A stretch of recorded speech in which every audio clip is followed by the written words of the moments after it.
Each year, the Cedar Falls Historical Society is host to a new exhibition in the carriage house wing of the Victorian home.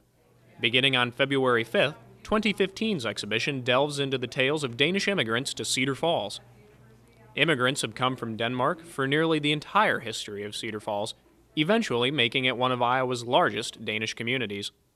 I spoke with Executive Director of the Cedar Falls Historical Society, Karen Smith, about the background behind this year's exhibition. Well, the Danes have a major presence in the history of Cedar Falls, and starting as early as the 1850s, coming to this community and establishing businesses and organizations and churches. And this year we have a University of Northern Iowa master's student in the history department who wanted to do an exhibit as her master's thesis. And she was very interested in the history of Danes, particularly because we hadn't done an exhibit before. And there are so many churches and organizations that are still active in Cedar Falls.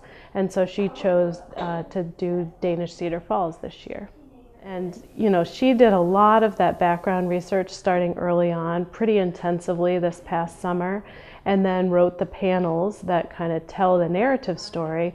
But then the other aspect is bringing together all of the different artifacts. So even as she was researching, she would be looking for things in our collection or looking for items that people might lend to us to illustrate different aspects of the story. The exhibition runs until December, with a wide variety of special programs and events happening throughout the year.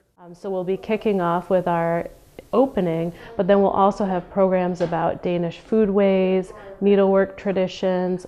This summer we'll have a folk and fairy tales program for kids and their families. So all kinds of different ways for people to engage with the subject.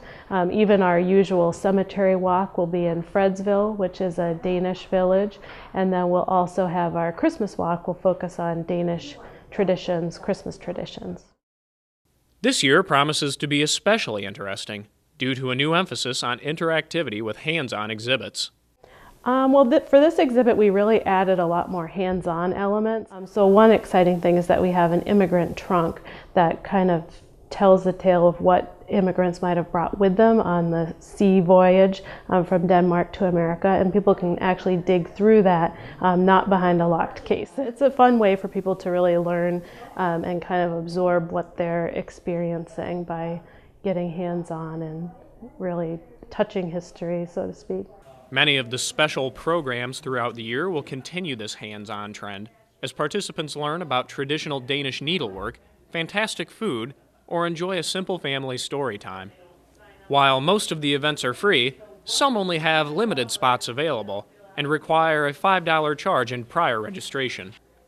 Simply viewing the exhibition itself is always free of charge, although donations are gladly accepted. This is Nathan Grieve for Channel 15 City News.